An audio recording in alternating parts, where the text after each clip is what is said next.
The video you are about to watch contains health answers that most doctors are not willing to talk about and don't want you to know. You or someone you love may be suffering with health problems such as digestion problems, weight gain, headaches, and even low energy. Today you will find the cause of most of these health problems that are robbing you and your loved ones of good health. Here today to educate you on this vital topic is Dr. Joel Robbins. Dr. Robbins is a medical doctor, a chiropractor, and a naturopathic physician. He has treated over 100,000 patients and has been in practice for over 20 years. Dr. Joel Robbins has written several books on health and wellness.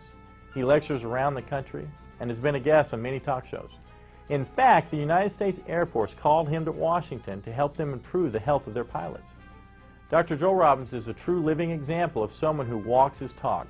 At the age of 47, he still looks like he is in his 30s. Please pay close attention now as he shares with you today the major cause of most of you and your family's health concerns. In traditional medicine, and unfortunately in complementary health care, we look at the symptom and we say, all right, with that symptom, this diagnosis, what remedy do we give? Is it a drug? Is it surgery? Is it an herb? Is it colonic therapy, acupuncture? What is it? But we fail to ask the primary question, the basic question, which is, what is the cause? If you have a headache and you go to the doctor, he prescribes aspirin, you take the aspirin, your headache goes away. What would logic tell you as to the cause of your headache? Well, that's simple, aspirin deficiency. And yet, there is no such thing. We do not get a headache due to a salicylic acid deficiency. We haven't asked what the cause is. This is like hearing the fire alarm go off in your home and you run up and find the wires to the fire alarm and cut the wire and think, okay, I don't hear the fire alarm anymore, therefore there's no more fire. That's ridiculous.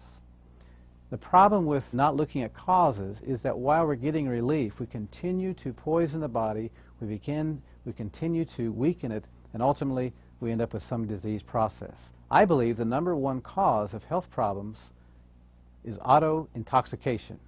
Auto meaning self, intoxication meaning poisoning. We poison ourselves by our faulty lifestyle. Yes, most of the time out of ignorance.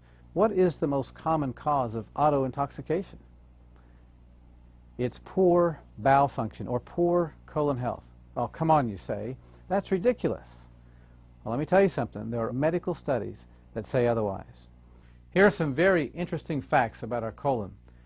This first one comes from Dr. Anthony Bagier, a professor of gastroenterology in New York, concluded after a 25-year study of over 5,000 cases that every physician should realize that the intestinal toxins are the most important primary and contributing causes of many disorders and health problems of the human body. That's profound. When I went to medical school, chiropractic school, even naturopathic school, I was not taught about the relationship between colon health and physical problems. That is sad. But after 20+ years of clinical experience and also the hundreds of medical studies, we now know better. The health of the colon does make a difference. In this video, we're going to learn how poor colon health can lead to serious health problems. We're going to learn what auto-intoxication is, what causes it, and what we can do about it. Many of you are hurting, many of you are frustrated, you have health problems you're not finding answers for. Just listen up. We're going to give you hope. There is a solution. To understand auto-intoxication and its relationship to colon health and our health, we need to have a quick anatomy lesson. Let's look at the digestive system. Digestion begins in the mouth.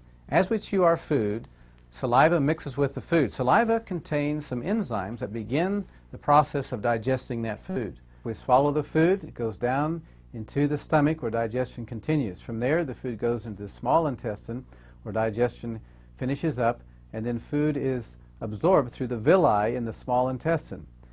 After digestion, after absorption, the food is passed on into the large intestine and becomes fecal matter. It goes across the transverse to descending colon, the sigmoid colon, and out through the rectum.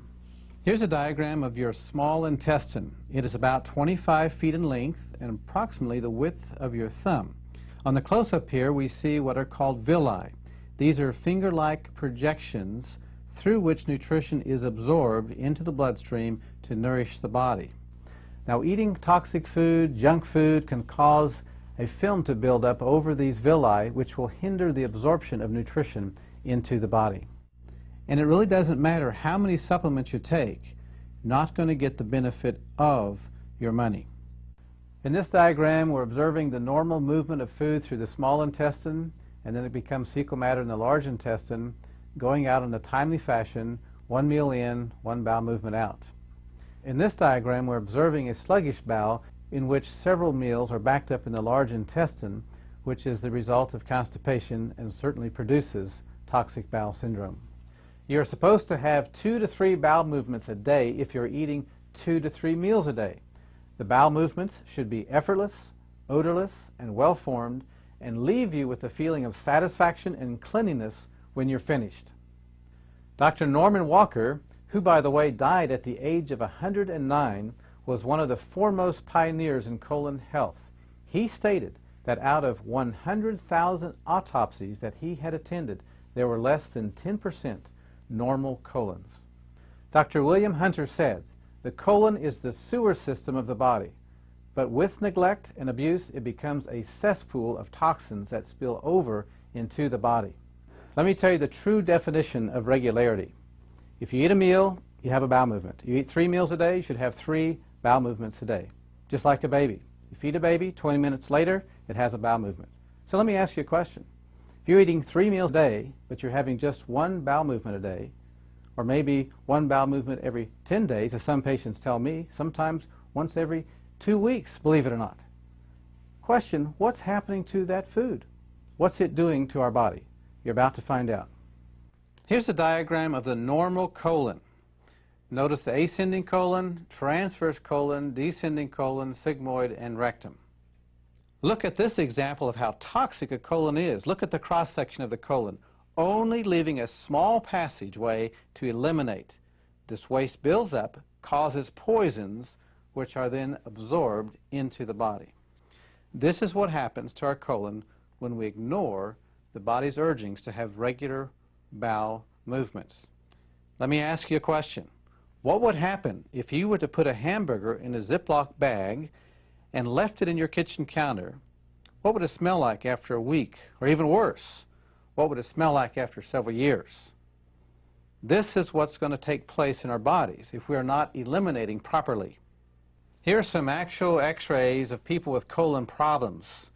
Notice the white areas, that's the colon. Notice how distorted, how prolapsed, convoluted these sick colons are. Serious health consequences are going to result as a result of these colons that are not healthy. In this diagram, we see what's known as a spastic colon. This is the result of stress. See how the colon is contracted in spasm. Obviously, this will hinder bowel function. This is a direct consequence of stress. This certainly sets the stage for serious health consequences as this fecal matter remains in the colon for years. One of the most serious consequences of not taking care of a colon is something called a colostomy. And this is where the surgeons remove the colon and the bowel matter passes out through a hole in the abdomen into a sac. Let's spend some time talking about a major health problem in this country, and that of weight problems. According to the Surgeon General, over 61% of the adult population is overweight. That's awful. That's tragic. There are several factors relating to toxic colon that can contribute directly to weight problem. Toxic accumulation in the bowel.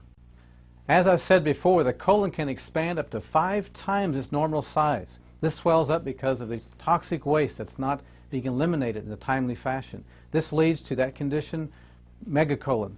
This is the enlarged colon. Dr. Jack Lemire, a naturopath and a homeopath, said most people are walking around with at least 7 pounds of fecal matter in their large intestine. And I have seen patients lose that much weight and their tummy bulge following colon therapy.